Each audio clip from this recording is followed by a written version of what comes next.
Good afternoon, everyone, and welcome. My name is Robert Bernacci, CEO and co-founder of C21 Canada. It's my pleasure to host today's national webinar, along with my colleague, host partner, Karen Yamada, focused on the key findings and insights on shaping the future of AI in Canadian education. We are delighted to have participants join us from across the country, educators, policymakers, researchers, technology partners, and members of the broader learning innovation ecosystem. Thanks for taking the time to engage in this important national conversation. Today's event marks a significant milestone, the official launch of the C21 Canada AI Task Force Report, which represents insights and recommendations designed to guide education systems as we navigate the opportunities and challenges associated with artificial intelligence. The report is a culmination of extensive consultation with leaders from K-12 systems, industry, research institutions, and community organizations. The insights from the C21 Dell Technologies AI Use Case Project and the recent EdTech AI Summit. Our goal is to help ensure that Canada is positioned not only as to respond to AI's accelerating impact on learning, teaching, and the future work, but to lead in a human-centered and ethical way. Before we begin, I would like to acknowledge our valued partner, Dell Technologies, in the C21 AI Use Case Project. We've completed round 2. It's been a great partnership, and we look forward to perhaps a continuation of that and some news ahead. I'm going to begin with our land acknowledgement from the city of Mississauga, where I am based. So we acknowledge the lands which constitute the present-day city of Mississauga as being part of the treaty and traditional territory of the Mississaugas of the First Nation. The Haudenosaunee Confederacy and the Huron-Wendat and the Wyandot nations, we recognize these peoples and their ancestors as peoples who inhabited these lands since time immemorial. The city of Mississauga is home to many global Indigenous peoples. With that, I'm going to turn over the baton to my colleague, Karen Yamada, who is going to introduce today's panel. Thank you. Thank you, Robert. And welcome, everybody. We are joined today by an exceptional panel of C21 Canada leaders who have contributed their expertise to the National Task Force. In the first chair, looking out, is Dr. Bonnie Schmidt, a founder and president, Let's Talk Science, a driving force behind STEM learning in Canada, and an advocate for evidence-based strategies to build youth readiness for an AI-enabled future. Bonnie's been a loyal and long-time member of the Board of Advisors of C21 Canada, and we welcome and appreciate her voice at all times, and in particular today. Welcome, Bonnie. We have Katina Papalkas, of course, senior strategist from Dell Technologies, a national, I would say an international thought leadership. That's what I would say. On digital transformation, student-centered design, and evolving technology infrastructure required to support AI adoption in education, and general overall troubleshooter. What a great asset you are around a table, even a virtual one. I don't know how you do it with your magic wand. And Dell, again, is a valued board advisor of C21 Canada, and we certainly appreciate her voice and her support as well. And we have Clark Hagan. Clark is a member of the CIO Alliance and Director of Information Systems from the Louis Riel School Division, an innovator in human-centered technology implementation, and a good thing because technology itself can certainly be a bugaboo, can't it? And contributor to building responsible, ethical, and secure digital ecosystems for K-12 learning. We have Bernadette Smith, another CIO Alliance member and Superintendent of Innovation, Artificial Intelligence, and Pathways from the Peel District School Board, a pioneer in designing system-level workforce-aligned pathways and capacity-building frameworks for educators. We do have in the wings, trying to get over the barrier of our little Zoom webinar here, we've got Chris Uzi. Chris Uzzi, Superintendent of Schools, Richmond School District number 38, and a member, a longtime member of the CEO Academy in many capacities and locations that he has been a leader of. Chris is a system leader recognized for advancing equitable and innovative learning strategies within one of British Columbia's most diverse school communities. With that, Robert, I'll send it back to you. Thank you so much, Karen. And to begin, I would like to provide a brief overview of what the task force set out to accomplish over the past year.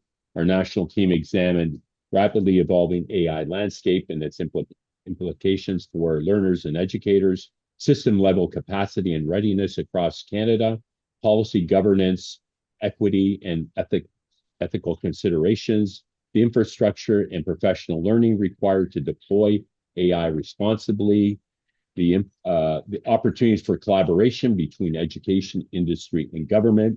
A report now is publicly available as today. You can go to c21canada.org to get your free copy. It offers a set of actionable recommendations aimed at supporting safe, inclusive, and forward-looking implementation of artificial intelligence across the Canadian school systems. With that context, let me now turn to our panel to help unpack the findings from their respective perspectives. So with that, we're going to focus on vision and readiness, and I will begin with Dr. Bonnie Schmidt. Bonnie, from your national STEM and workforce development perspective, what does readiness for AI truly look like for Canadian learners and educators? And perhaps you can give us a glimpse into what your year's been like. It's been one of the most exciting, I keep saying, it's never been a more exciting time to be in education. And this year has been no exception. Over to you. This year kind of feels like it's been about a week long, right? Like Yes, I can't believe it's been a whole year. It has been absolutely. quite a year. So let's talk science in our desire to support schools and learning and teachers. We actually do quite a bit of training for teachers and educators, early childhood to grade 12, looking at AI and looking at digital literacy. So the year itself has been really consumed with what are the kinds of needs for content training and the opportunities for educators to be practicing and learning skills. Myself, I've been trying to get my head wrapped around all the different new and emerging technologies.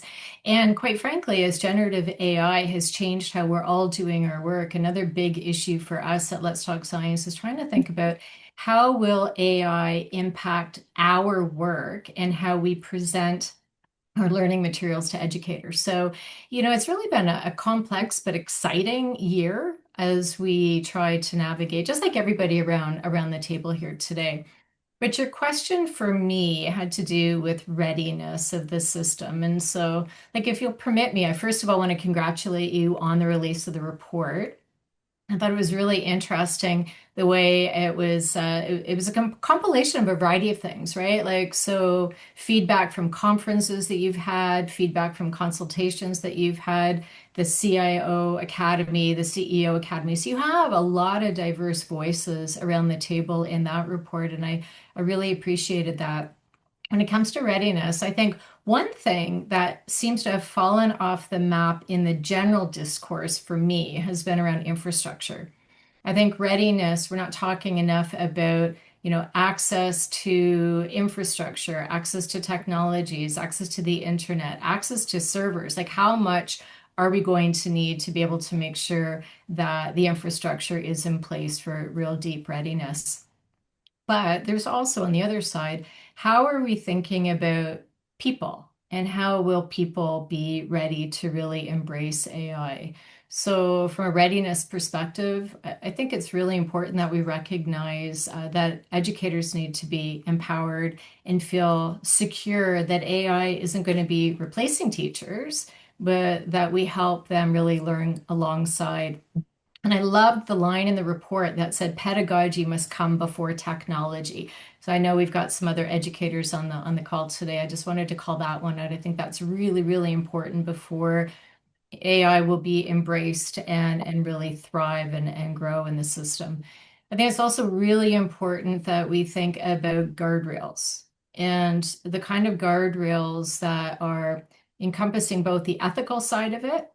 So how are we thinking about transparency and privacy and fairness? And how do we like make it explainable? So regardless of how we're using AI, is it going to level the playing field and actually be fair, or will there be an issue? There's also the guardrails, I think, around mental health and wellness and digital well-being. So we have a lot of work to do to make sure that young people in particular are feeling that they can use AI in ways that are safe for them. And I think we'll probably dig into that a little bit more today too.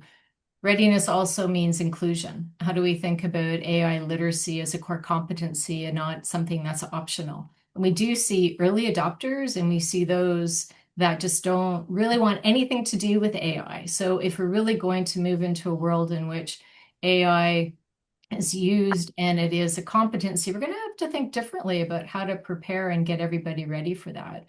How do we think about teachers and students participating at the same time? How do we think about professional learning for educators, and not just those educators that are really excited about the technology and already leaning in, but how do we really get to that 80% in the middle that with coaching and with support are going to be there quickly, but maybe aren't going to be there just on their own? And what do we think about students? What kind of agency are we prepared to have students in the classroom? And it's really interesting when you start looking globally at what some countries are doing with massive investments in AI training for all students, and other places are kind of leaning back and waiting to see what's what is the right next step. So I think that needs to happen. And then finally, if you lean out into the system, how are systems getting ready? How are we supporting boards? How are we supporting provinces? How are we working across regions? What kind of frameworks are in place, both at the national level, and as you know, we just came through a national AI consultation, sprint consultation, 30 days the federal government wanted to hear, and they had 11,300 submissions. So there's a huge appetite right now about what do we need to be thinking about nationally, but also what might we need to be thinking about at the jurisdictional level? Does it really get pushed down to the school level? Like, where do we think about these guidelines and guardrails as well? So there's lots to think about, and it's a really interesting time because some areas kind of feel like they're really ready for high scale adoption, and other areas don't feel that they're quite so ready. And Canada's complexity within the education ecosystem means that it really is complicated to think about how do we do this on a pan-Canadian or national scale. Maybe I'll just... Fascinating insights and perspectives, Dr. Bonnie Smith, with lots more questions. Appreciate your insights. Katina Popolkas, Dell Technologies, says, as a key catalyst behind the C21 Canada Dell AI use case project, what foundational infrastructure and risk management frameworks must be in place to support responsible AI deployment? And before you jump into that, give us a perspective. I think you've logged at least 100,000 miles this past year traveling across, hop, skipping, and jump across the country and beyond.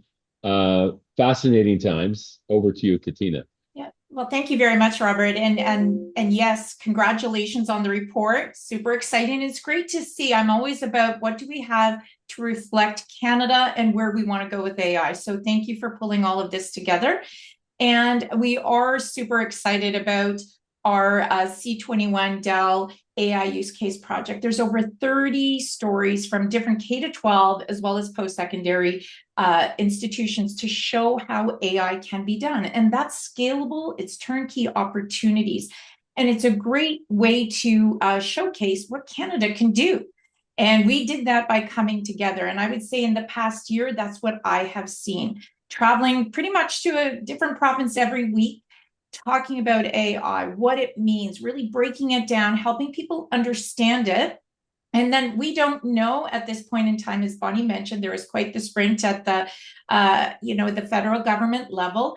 What's going to happen with our next strategy? So as we're waiting for legislation, as we're waiting for this next strategy, we still need to be working and moving forward safely and ethically while this is all rolling out. We don't want to be left behind. And so I would say in all my travels and at the conferences, people are excited about it. At the same time, having that time to be cautious and make sure we're doing the right thing as leaders to bring it into our students and our staffs as safely as possible. So when I talk about it now, and Bonnie mentioned a couple of these things, so I don't want to repeat too much, but I talk about a responsible AI deployment in the sense of a triangle. At the top of that triangle, we need to have our guidelines, our governance, to make sure that we're anchored in the guardrails that can help people understand what can they do with AI and what they should not be doing. And then on the right-hand side, we have the safe, ethical use and pedagogical use of AI. And these are the use cases that we're seeing across the country. The gap that I'm seeing at both K-12 and post-secondary is on that third part of the triangle, is on the data governance, data literacy, and the infrastructure to support all of this. And if we have all three sides of that triangle, then in the middle, that's where we get trust. Because if our data is not trustworthy, then this whole triangle will collapse. So we've got to make sure that we're building that side up. Now, to get that foundational infrastructure and data science, we need that high quality governed data. So if you're tagging your data, what's used for training, what are their privacy controls? If your data is messy or poorly governed, then your AI will be too. And so as we're moving into this, I don't want to say the next phase and stage, but we're still exploring the tools, as Bonnie mentioned. We're still getting folks in there and getting the professional learning. But we're also seeing the opportunities with data, how we can better support our students by leveraging the data to help us make data-informed decision-making. And so to do that, we have to have reliable connections, security, cybersecurity is big here. You're using a lot of tools. There are thousands of tools out there now. And if they haven't been vetted and enterprise level, we will be letting a lot of bad actors into our systems. So identity and access management. So only the right people and the systems see the data that we want them to see. This also translates into that interoperable systems where AI should be plugging into existing platforms. So your SIS, your productivity tools, this will enhance your teaching and learning versus another add-on. So we want it to fully integrate into everything. And then how is everybody doing that monitoring and observability? So how is it being logged, audited, monitored? On the inputs as well as the outputs. So we can see what the drift might be in terms of budget, how much we're spending on all of these tools. Are they being used? Is the juice worth the squeeze? And this way we can be responding quickly. So that would be from the infrastructure side. I also just want to quickly mention about risk management and governance frameworks. So again, the policies at the top, making sure that everybody's been part of those policies, IT, your curriculum teams, your legal, privacy, school leadership, everybody has to have the same message. Because if even within one district, if your definition of student success in IT is different from somebody in curriculum, your data will not match. And that's going to be a problem. So we're seeing that common language is essential when you're doing these policies and governance. Bonnie also mentioned the ethical and bias frameworks we need to have around how we're making sure about fairness, non-discrimination, inclusivity, and looking to see potential bias in some of these tools that are coming in. The human in the loop, I know other folks will talk about that. One of the big pieces that I've been really talking about, this is not just a technology piece, this is a change management. How is the professional learning happening to help folks, who are maybe not those early adopters, see how AI can help them as they grow in their AI journey, as well as their teaching and learning journey, because we are going to be changing. And then overall, continuous risk assessment. This can't be a one-time checklist. It's changing so fast. For example, Monday, even though I'm on holidays, I'm seeing what's new this week. Google came out with 80 different languages it can translate now. So this is an ongoing, process of evaluating the new tools, monitoring the impact, revising your guidelines as the technology and the context evolves, because we are going to keep changing as we go. So the C21 use case and this task force report It's not just to show tools, but to model how to embed AI with trusted, educative, and future-ready frameworks. The data, infrastructure, governance, and pedagogy all have to move together. So that's where I would like to now pass it back to you, Robert, for further insights. Thank you. Fascinating insights, Katina Popolkas. Thank you so much for that. Chris Usi is in the house, Superintendent of Schools, Richmond School District number 38 in BC, former superintendent in my alma mater, Toronto District School Board. I see Peter Singh, CIO, is with us, and Katina is a former leader there as well. We're in great company. Welcome. I know we were all challenged to get on Zoom today, but I'm so pleased that you were able to join us. Well, thank you so much, Robert, and what a nice segue. Thanks for listening to Bonnie and Katina in terms of really framing the conversation. I think that's wonderful. Greetings from Richmond. I'd like to certainly provide sort of the K-12 lens perspective in this Perfect. conversation, and of course, AI is ever present, and that's Absolutely. And when I ask you the question, I want you to give us a sense of what your world's been like this past year. So with yes. that, what were the most significant leadership considerations for school districts as they begin implementing AI-aligned strategies? You've been part of a larger community of school districts. BC has been a mover to the world of AI. OECD cites you as being one of the global leaders in performance. No pressure, Chris Usi. Over to you, and give us a sense of what your world's been like this past year. And yeah, thank you. Well, thank you very much. The foundation is really was set by the Minister of Education and Childcare here in BC, as you know. There was a wonderful document that came out last year titled as Considerations for Using AI Tools in K-12 Schools. And of course, it identifies those key critical components that have been identified by Bonnie and Katina in terms of the key considerations. One of the things, though, just again, congratulations on the task force report. There's that data that was highlighted, the statistic there in terms of 3/4 of Canadian students now use generative AI.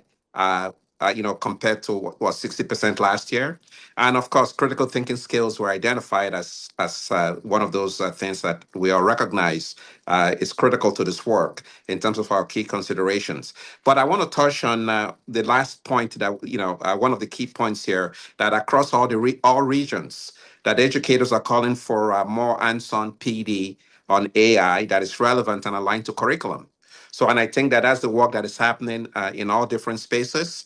One of the things that we've done, as is the case in most jurisdictions, we've developed district certainly guidelines for ethical use of AI. And of course, we leaned in on the guidelines that were provided by the province. And some of those, of course, have been touched on. But I'll just touch on a number of those that is happening within my work locally, and also some of the good work that is happening with my colleagues here in BC and certainly across the country. So we talked about the clear process, establishing, having processes for evaluating and selecting AI tools.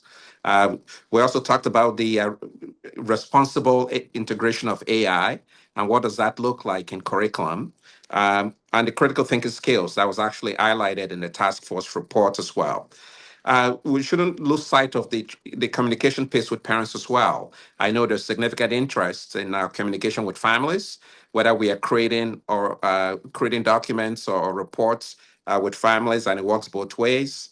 And the whole piece around paying attention to bias and inclusion, obviously, to make sure that we're paying attention to all of those aspects. But one of the things that I think we've done well, certainly, is being part of that bigger learning community. We recognize that we have to build human capital in our system in terms of really that integration. So I'm pleased to share that certainly here in BC there are ample opportunities for doing so. And some of my colleagues here in Metro, both in West Van and Surrey. I'm talking about Chris and Mark and the others here in Metro. So we learn together. Folks are wonderful. They're able to share resources and share things that they're doing. So from that standpoint, learning is the work. We continue to learn. We continue to move to find ways in which we can certainly leverage, because we know this is where learning resides. But we want to make sure that those guardrails, as was mentioned by Katina, that those guardrails are in place. And I think we are good at two sides of that triangle. The infrastructure side, there's still work to do, but I think around looking at pedagogy and looking at making sure that we provide those adequate supports to ensure that this is really augmenting student learning in critical, important ways is really important. So what a wonderful opportunity in my district here in Richmond. We are in the process of putting together our new strategic plan for 2026, 2030. And of course, not a surprise, we want to make sure that the integration of technologies, certainly AI, is part of that learning, K to 12, and the alignment with curriculum. So that continues to be the work. And we are part of, a community of learners, both locally and certainly at the provincial level. And there are a lot of positive steps work that is happening, certainly to advance that. But also, when we look at our organizations, not only just the teaching and learning side, but the business and operations side of the house, we're also making sure that how do we look at one of the things we'll talk about is organizational effectiveness. What does that look like, and how do we leverage tools that exist? Give you a good example.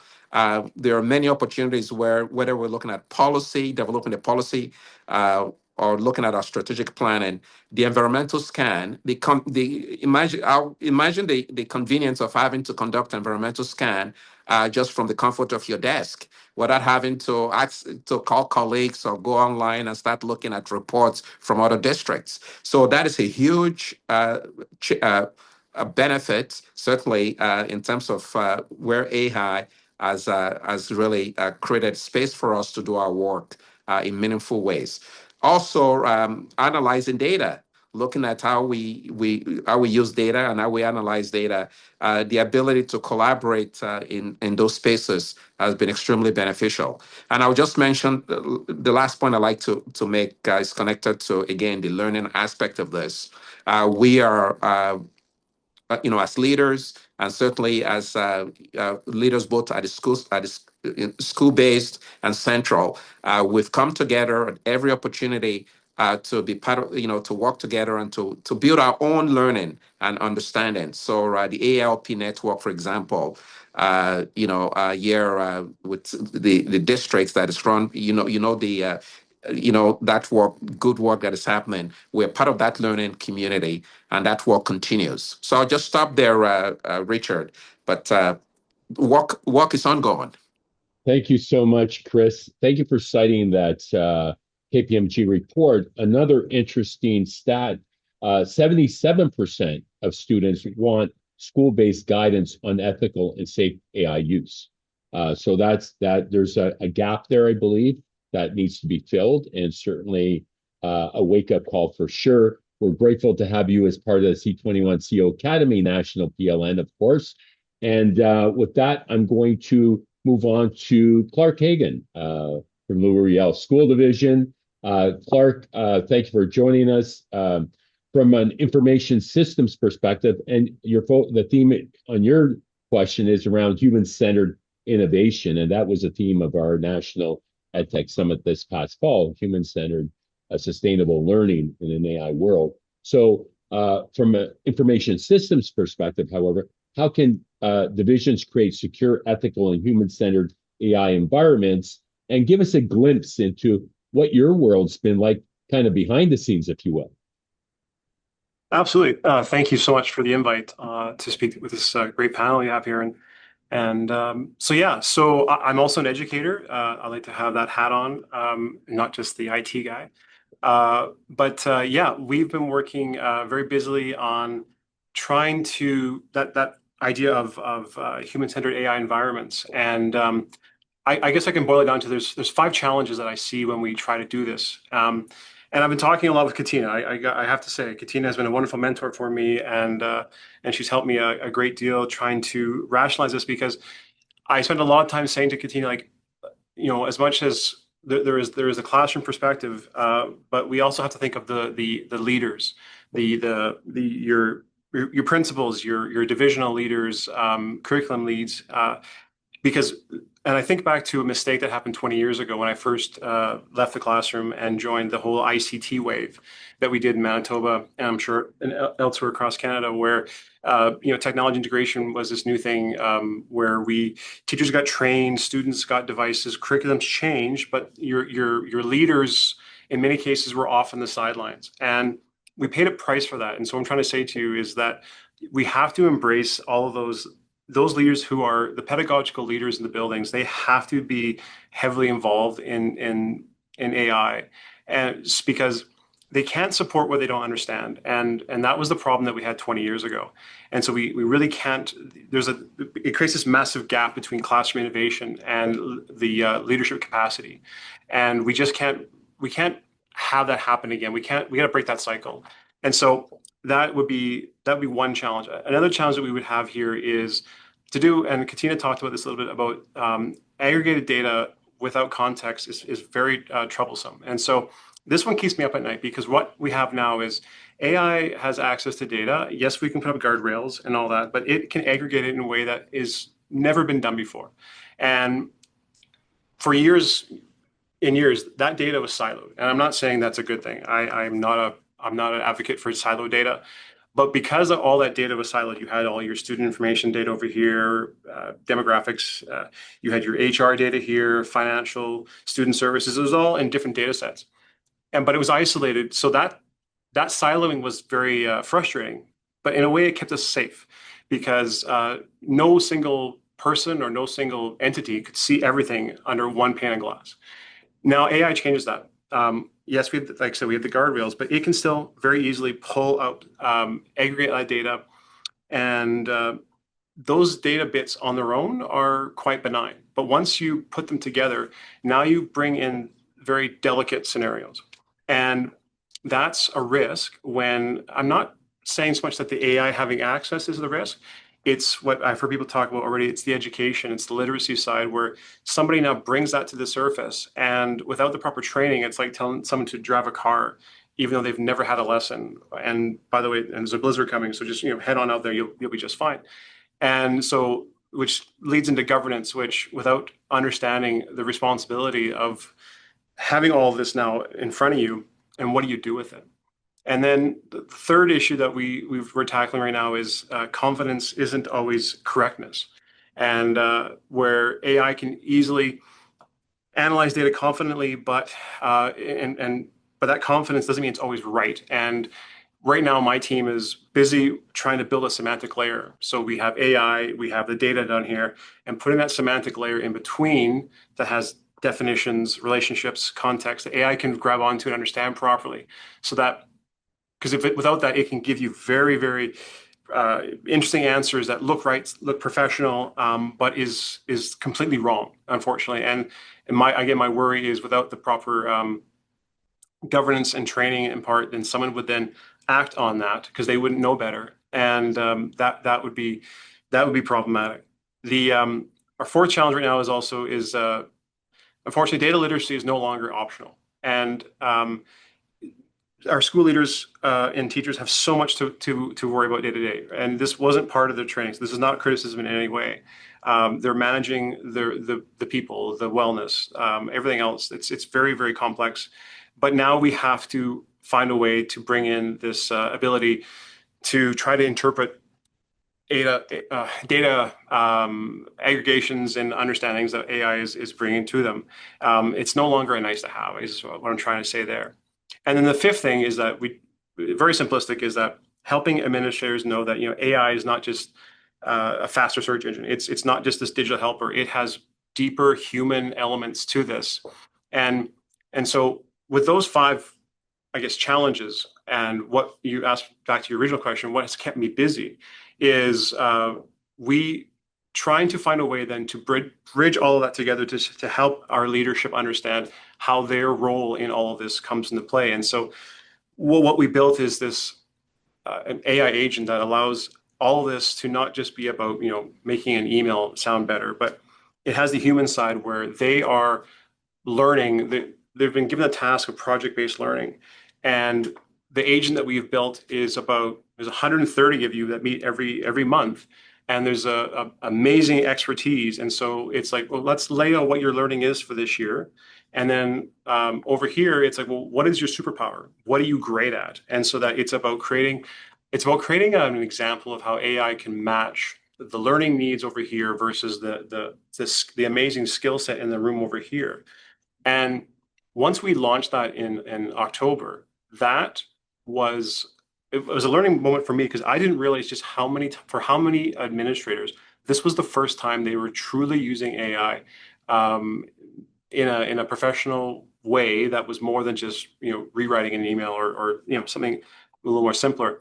They felt safe, and they got to understand how this could actually have an impact in their day-to-day. And so they started to really think about, so that really only deals with the first challenge and the last challenge. But because it then grounds them in this reality, they are now open to considering data literacy, data governance, because I'm really worried about how our data governance work that we're doing right now, how that's going to impact staff wellness. Because we are now, because I've heard someone talk about, that other thing that they now have to worry about. But the reality is that data governance, data literacy is everybody's responsibility. It's not an IT issue.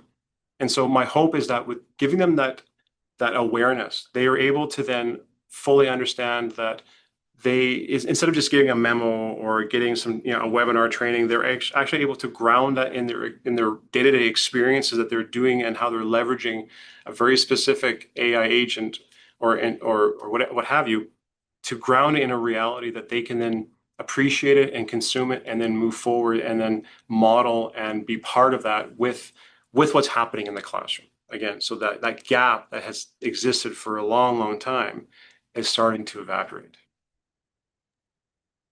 Fascinating, Clark Hagan, for your perspective. Wow, that's complex, and you've made some great inroads. Kudos to you. Our next panel question is around implementation pathways and capacity building. I invite Bernadette Smith, who was my co-chair of our fall Canadian EdTech AI Summit from the Peel District School Board. In our backyard, we're proud to have co-op students from the Peel Board at our workspace to reflect on the implementation at scale. Bernadette, what steps can school boards take to prepare for educators and students for an AI-enhanced learning pathway? Give us a glimpse into what your world's been like this past year. It's been quite a whirlwind, but exciting, no doubt. Thanks so much, Robert, and thanks for this opportunity. It's really exciting to hear our fellow panelists here talking from many different diverse perspectives, and I can see a connection to what we're doing with everyone here. I think I'm going to bring it down to a level where it's more related to the practical and how it is that we are actually implementing, this in this new moment in time here. We have been thinking about AI for some time. And we know that, with the onset of ChatGPT and all this, it became so much more an urgency to look at how it is affecting education and how it is that we rethink what we value really in education. And I think right now, a lot of us, what we're thinking about is that, what's our purpose in education with AI as our sparring partner, as our ally, if you will, and how we're leveraging it. And really thinking about those foundational knowledge pieces, the higher order thinking, creativity, and the human judgment that remain really the foundations of what we do as educators, and to make those values explicit in how we design learning and assessment. And one of the big things that we're thinking about here is, rather than focusing solely on what AI can produce, we must prioritize how learners think, collaborate, evaluate, and apply knowledge in an AI-rich world where we often refer to the need for humanizing and keeping the human in the loop. And I think several of colleagues here on the panels have referred to that. And at the center of our work is a commitment to learning integrity. And so as a district, to answer your question in terms of, what do we need to do in this time here of AI-enhanced learning pathways, is to really maintain that learning integrity, which means ensuring that technology enhances rather than replaces that human understanding and agency. And to prepare educators and students for an AI-enhanced learning pathways, I think of things in three ways: the purposeful leadership, and we really need to think about leadership, the educators and the people that are using the AI and how they're implementing and leveraging it with students, the system-wide capacity building, and safe innovation, which again, we've heard about the guardrails that are needed. So leading with purpose is the first, not tools. And I think, with every session that we put on, I think people are ready to kind of jump in and play with some of the tools, but they're intuitive. We don't need to be spending tons of time with here, click on this, click on this. People will be able to learn how the tools work as they're, enabling themselves to test them out and all of it. But really what we need to begin with is understanding the why before introducing the how.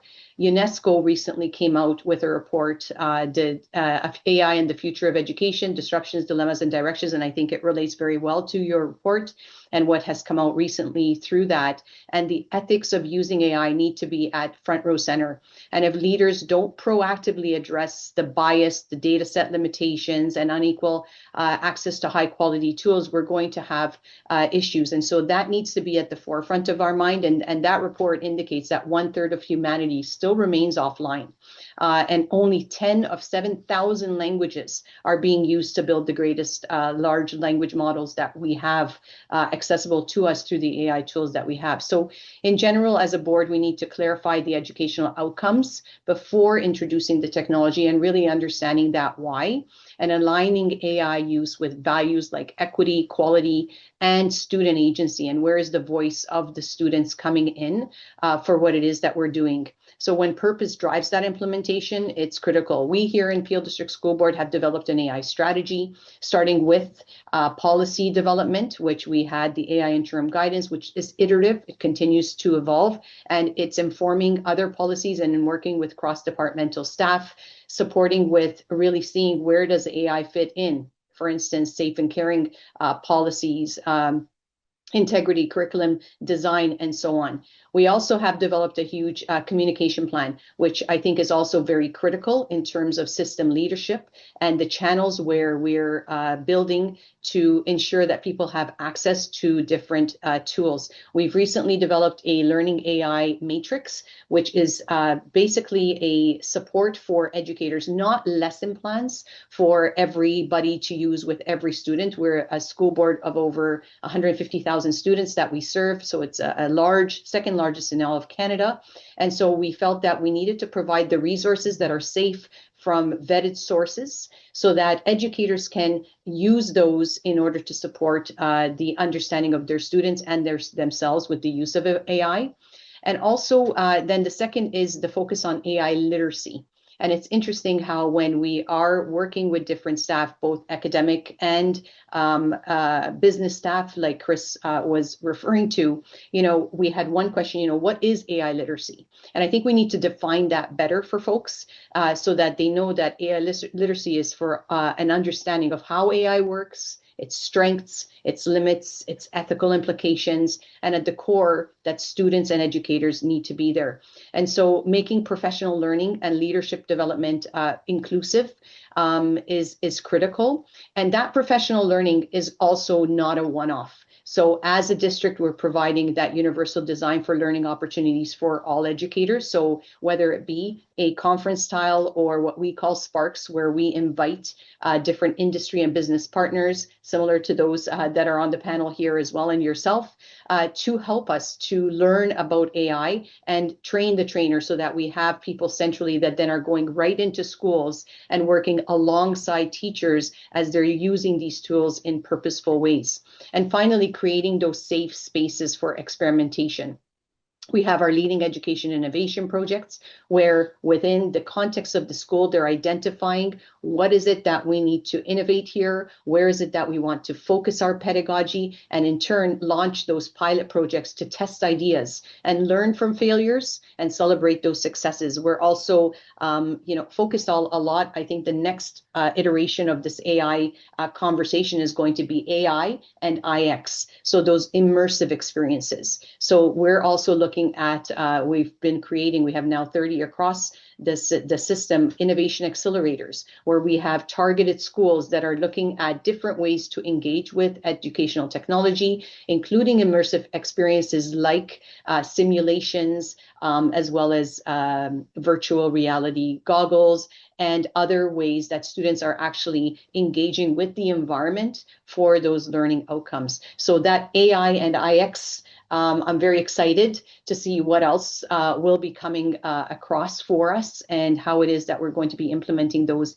in school. So really, in closing, responsible scaling starts with confidence and building through the hands-on practice. And I will use this forum to say, and I really hope that there will be funding from the ministry that will be directed towards EdTech, as we've had in the past, where we've had the Innovation and Learning Fund, as well as the Technology Enabled Learning Fund, where districts do receive direct funding from the ministry in order to release staff, as well as to have job embedded learning opportunities, as well as to be able to purchase the many technologies that are now available, and couple that with the professional learning that's needed in order to use and begin to integrate much more meaningfully into curriculum and classroom practices in order to have that impact with student learning. So very critical is that impact with learning, because again, as I said right from the beginning, it's not about the tools. It's about really understanding the why. Why am I using these tools?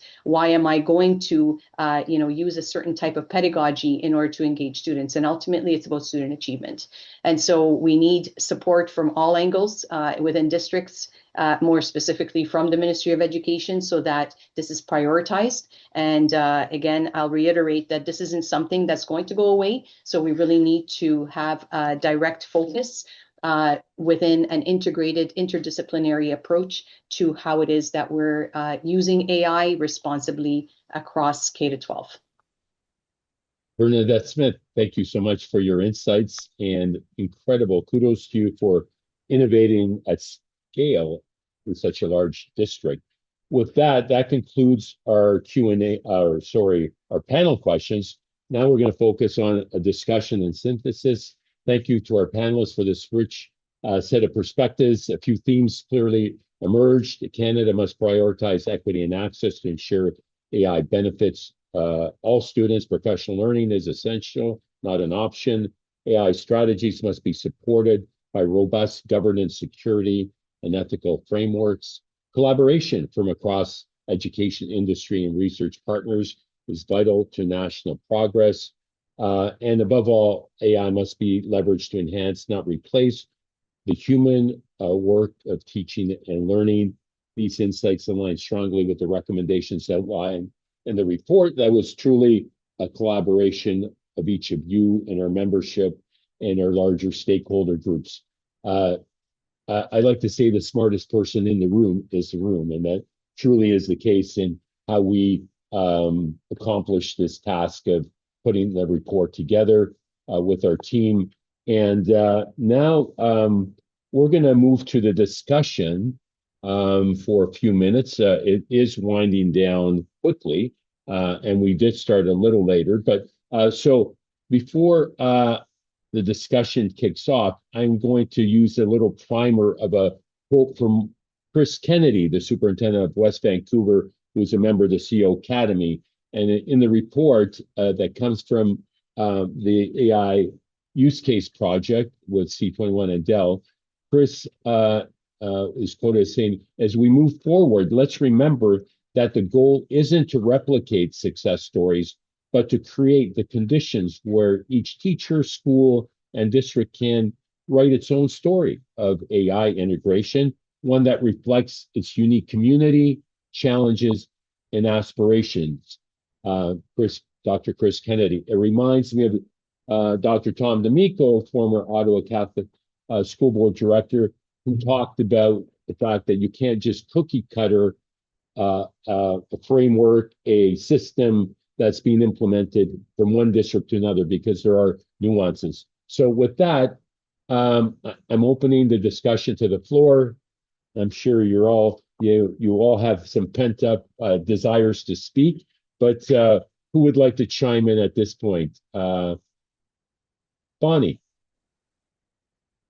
you started first, so you've been Yeah, patiently sure. waiting.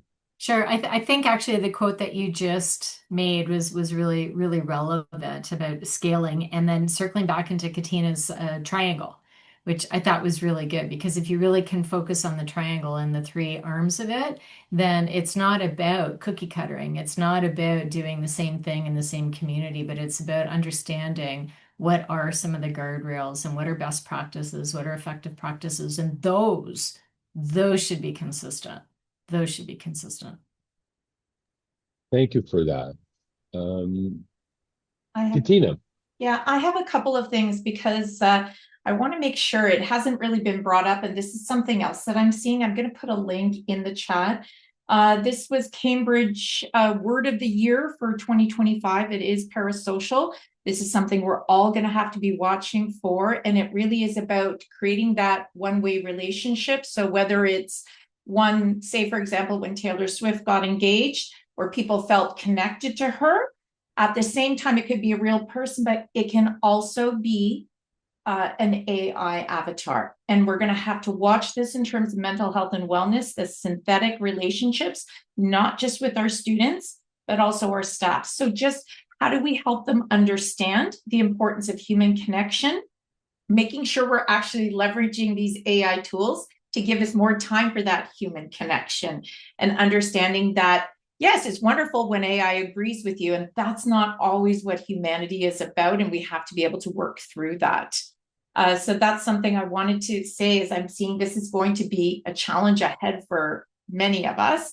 The other one that I did want to share, another link that I'm going to put in the chat, is our first ever Canadian COSIN report that gives folks an understanding. This was a survey that we did across Canada that reflects the highest IT leaders, their responses to certain questions about what's happening with AI, with cybersecurity, with data governance, these types of pieces. So if you're in that planning stage, you might want to leverage that document to just kind of get a sense of what else is happening across the country. So that's a brand new document, first time ever with Canadian data. So it's something that we can really use to reflect our situation up here.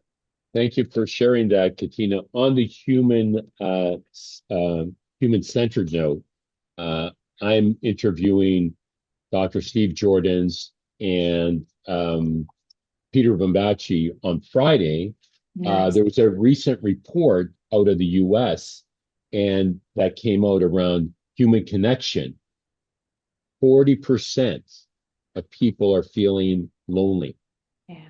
And I want to have that connection with them on Friday to talk about how can people overcome that feeling of loneliness, especially during the holidays, right? So it's something to really be mindful of and that we want to embrace as part of this journey. So with that, thank you so much, Katina.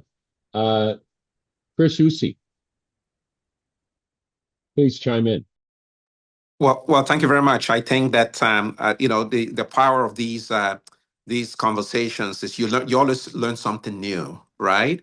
And how fortunate we are, when you look at the folks who are part of this call, these are folks who are doing some really amazing work. Not only the district level, but certainly moving this work further.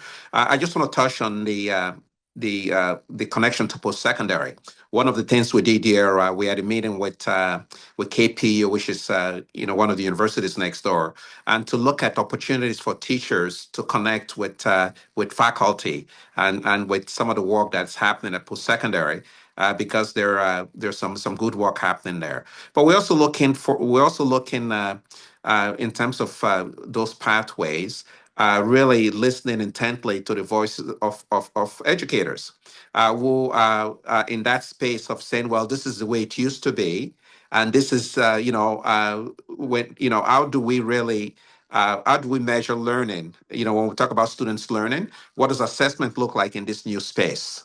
And that continues to be a conversation where, trying to get not the discussion around at the very basic level where parents have concerns about what students are learning and how, to what extent they are demonstrating that learning in a digital environment that is supported by AI. But again, the education, parent education, and also looking as well at some of the good resources that other leaders on this call and elsewhere have put together so that we can continue to learn and continue to have those very good questions in terms of moving the needle. I liked what Bernadette said in terms of the that very human aspect of it. I like the idea of starting with the outcome as opposed to say, here are some tools, you go ahead and play with those tools, but rather, again, that aligns with what we're hearing from our educators, from teachers in particular, around making sure that we are clear on those curriculum outcomes and that this is a way to really enhance learning in a way that is meaningful and that makes a difference for kids. Chris Hussey, thank you so much for that. Clark Hagan, perhaps you want to chime in? I thank you for these type of opportunities. It's whatever we're doing, it's never enough. And so the more we can collaborate and network, it's just a better, and it's always, it's a bit destabilizing because you hear of all the amazing things that other people are doing and you kind of start feeling sick to your stomach because you're like, oh man, I'm not doing enough. But that's a good thing because otherwise you're not being honest with yourself. You should feel a bit of disruption in so that it pushes you to do more. So I encourage to please just keep going and would love to network with as many people as we can because nobody has all the answers, but I think collectively we can figure this out and we need to start collaborating more. People are starving for this type of opportunity, so I'm very thankful for these opportunities that you are providing. And thank you for that. Thank you so much for that, Clark. And it really takes courageous leadership because there's a lot of risk, and you mitigate risk as much as you can. But this is so like blazing a new trail. It's reminiscent of when the internet came along, but tenfold of its impact that it will have on our society, isn't it? Bernadette Smith, I know no doubt you have some final thoughts to share around this discussion. There's one question too that I will address in the Q&A after your perspective. I think just very briefly, I want to bring up the recent Ontario Human Rights Dreams Delayed report. And I think that we need to keep that very forefront in our mind with regards to interacting with AI. And it tells us that inequity in education is not accidental, it's systemic. And that when we as institutions fail to act, the cost is paid through deferred opportunity, eroded trust, and unrealized potential of our most marginalized students and our Black students, families, and educators. So as we increasingly interact with both humans and machines, we need to keep this forefront in our mind. And it reminds us that technologies are never neutral. And our responsibilities as educators and as leaders to ensure that these technologies are disrupting, not perpetuating the kind of bias and discrimination that has existed and the inequities is really critical to our work as well. Well said, Bernadette Smith. I'm going to pass the baton over to my colleague, Karen Yamada. Karen, over to you for the Q&A. We have one question, but why don't you chime in with a question, perhaps?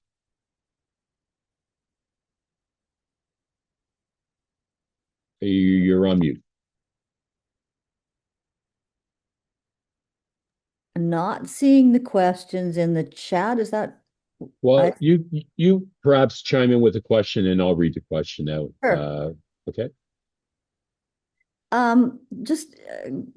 We've got this great opportunity to have all of these folks together here today who are working in all parts of the countryside. Actually, it's quite impressive.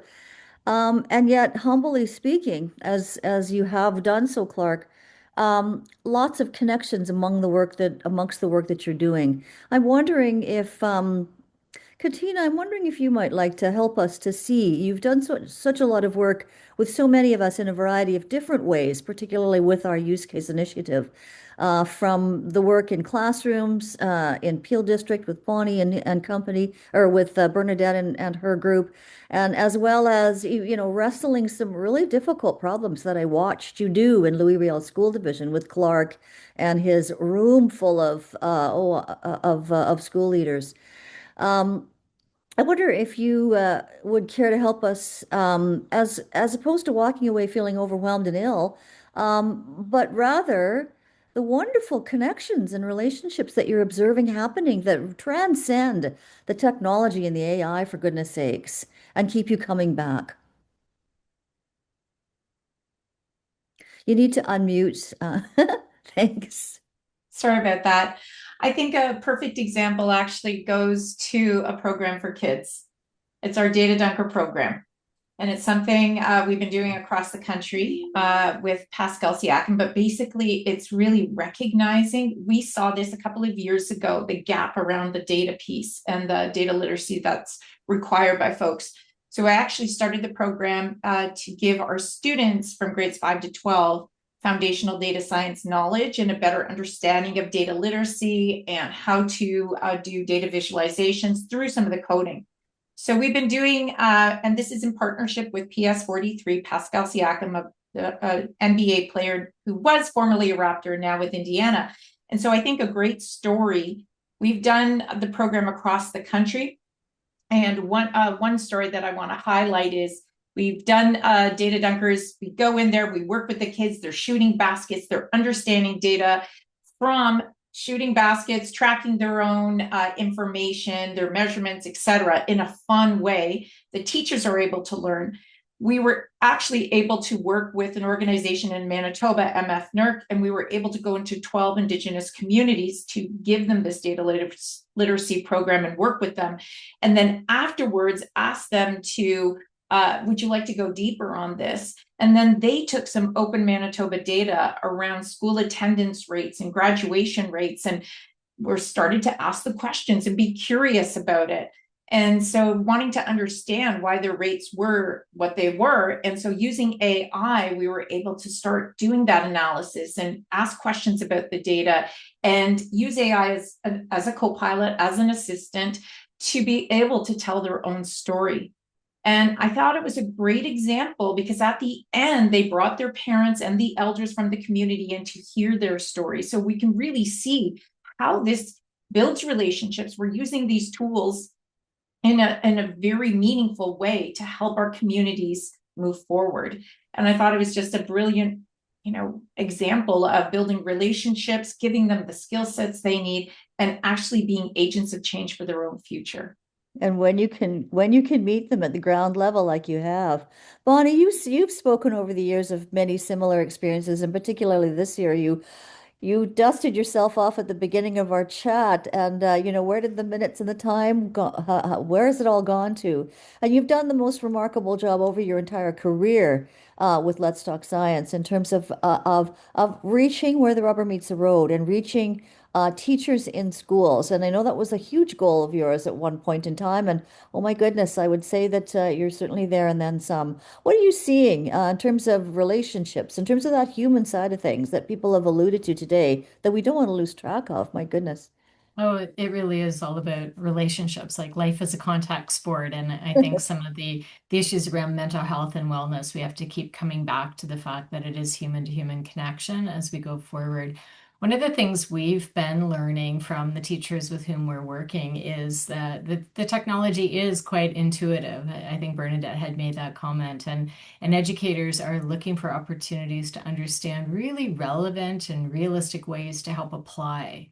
So what is the context within which we can be developing programming? So I think that kind of weaves together what Katina was talking about in the Indigenous communities. What's relevant to young people? How do you really think about the tools to bring together problem-solving opportunities. So think communities, think relationships, think about problems. Young people want to solve problems. They have incredible value systems and they want to make a difference in the world. So if we keep them in the center of all of this as we're thinking about the programming to design, I think we can really move the art, I was going to say the yardstick, the meter stick, right? I think we can really make a great change with community groups, industry, and the education system working together to solve some of these issues. Thank you very much, Bonnie. Anybody else on our panel wishing to make a statement about those human-led experiences?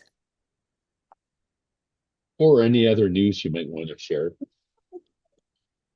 Katina, you might have some news to share, perhaps, not to put any pressure on you, related to our C21 AI use case project with Dell Technologies.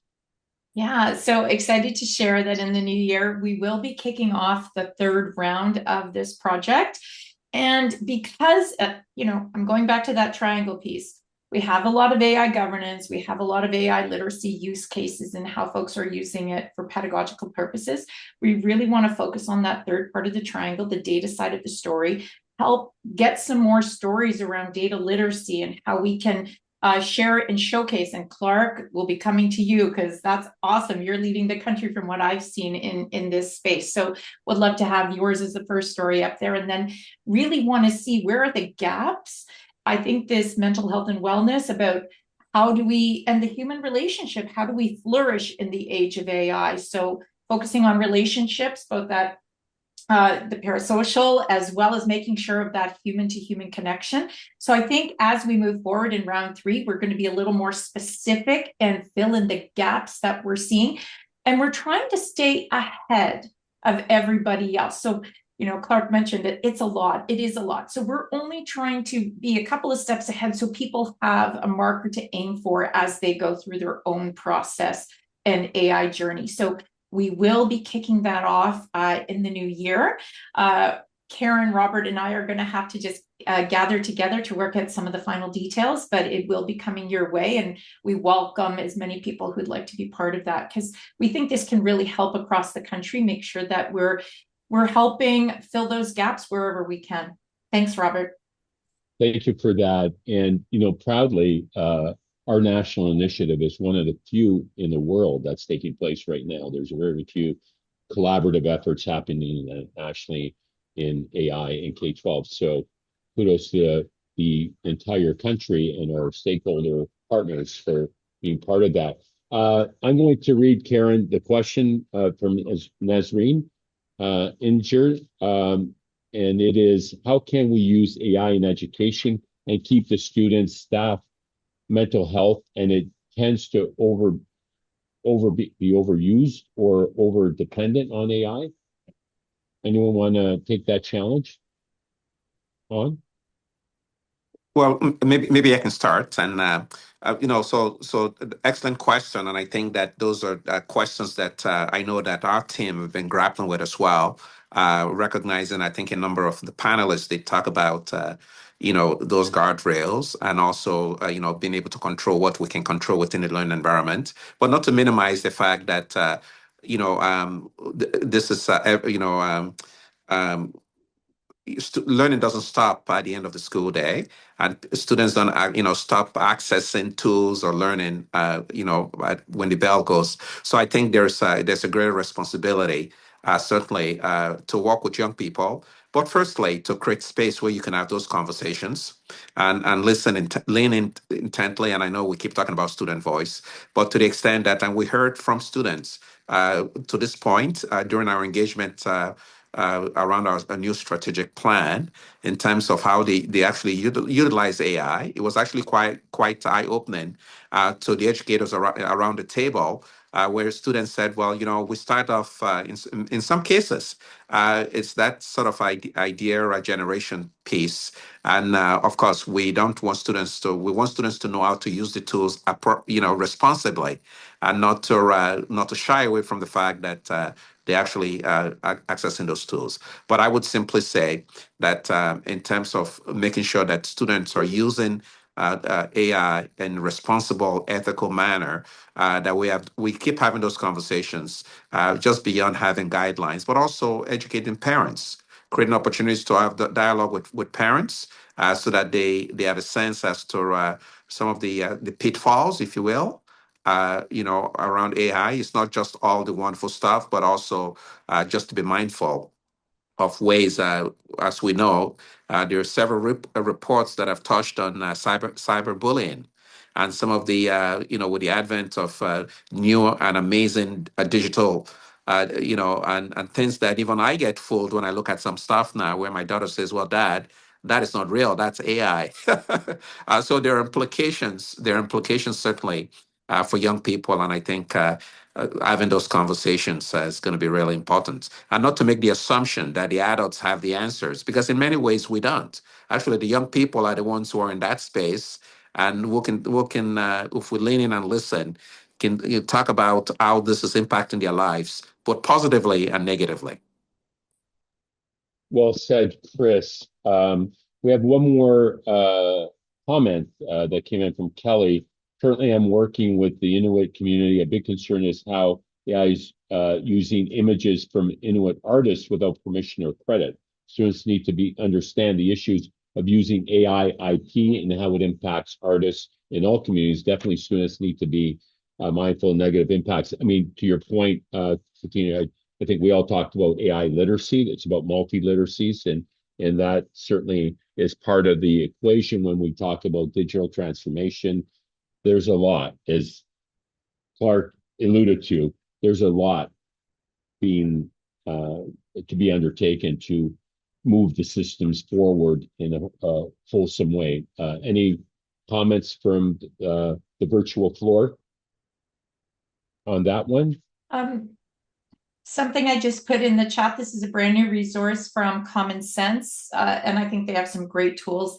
This is called Two Truths in AI, and it's actually an opportunity to look at movie posters and to use our critical literacy to actually see, hey, of these movie posters, can you start to identify? So it's really, in a fun way, starting to give our students and our adults, because I've given it to the adults, and some of them are like, oh, it's hard to recognize. So just keeping our skill sets up. Now, in terms of actually the IP behind all of that, I think we have to wait to see what's coming with our legislation. It is moving forward. I saw the AIDA, they are talking about the laws, and right now we don't have anything in our current legislation around AI and IP, but I think that is going to be coming, and Canadians had an opportunity to submit, and Bonnie mentioned that, the 11,000 pieces of feedback into that. So we're hopeful that that will be included, and that is important to teach our kids, to make sure they understand the scraping of the web and taking from the artists, and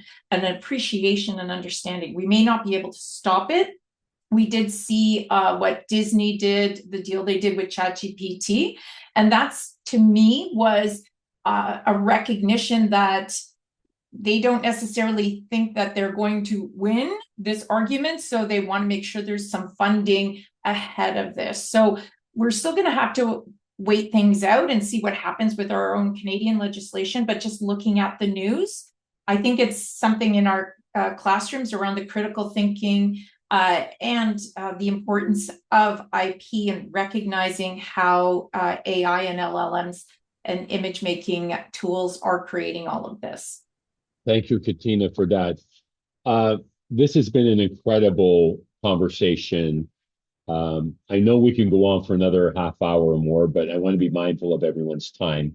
I'm going to pass the baton back over to my awesome colleague, Karen Yamada, to give her closing remarks, and then we'll wrap it up. Over to you.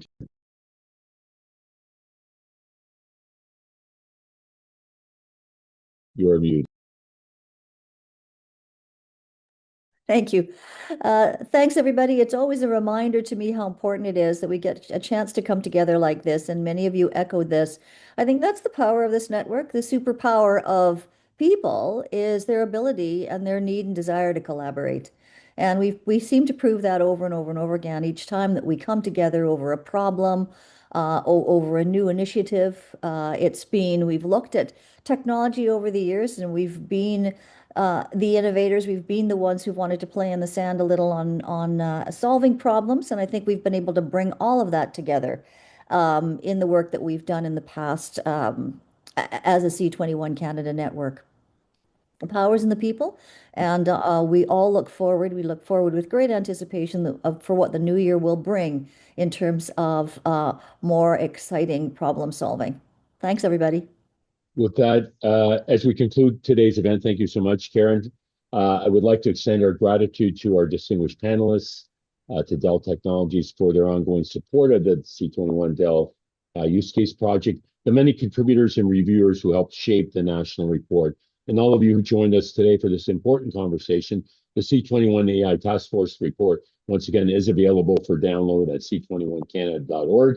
We encourage you to use this report as a catalyst for dialogue, planning, and action within your schools and organizations. As that AI continues to transform our world, Canada has an opportunity and a responsibility to build future-ready education systems grounded in innovation, ethics, and humanity. Thank you again for being with us today. Stay connected with c21canada.org. Follow up resources and future national events that will be forthcoming. Have a great rest of your day, everyone. And until next time, stay healthy, stay safe, and keep the learning curve steep.